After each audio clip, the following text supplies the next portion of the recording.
In an era when Black Americans were forced to sit in the back of buses and banned from whites-only establishments, creative spaces for Black people by Black people were in full swing. The Chitlin Circuit was a network of performance venues across the U.S. Black musicians, comedians, and other entertainers during racial segregation had places to perform. Producing artists such as Aretha Franklin, B.B. King, and Little Richard, the Chitlin Circuit helped shape American music, creating new genres such as blues, jazz, and rock and roll.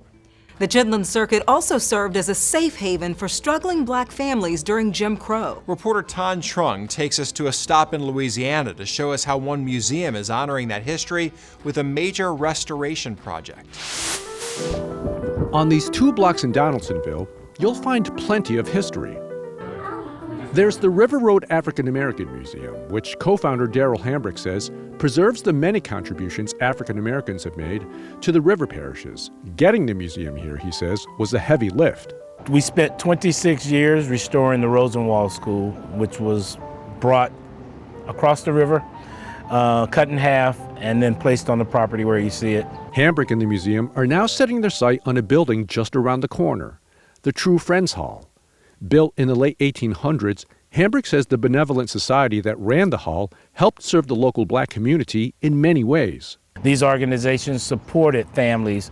If you had a baby, if the house burned down, they would come to the aid. These men were carpenters, brick masons. During segregation, Hambrick says True Friends Hall was a place where Black families could gather and celebrate.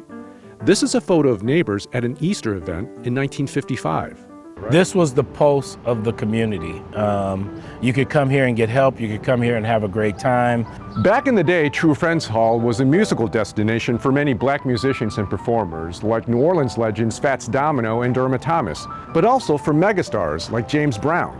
If James Brown was here, you had a chance to go up, have dinner with them, maybe even meet his entire band. Hambrick says the hall was part of what was known as the Chitlin Circuit. Because African Americans were not allowed at certain venues, Hambrick says True Friends Hall was a welcoming refuge for Black performers. Making their way into New Orleans. You couldn't stay in hotels, restaurants. Here at True Friends, you got a meal, you got a place to stay, and you had a great time. The hall went downhill after closing in the 1980s.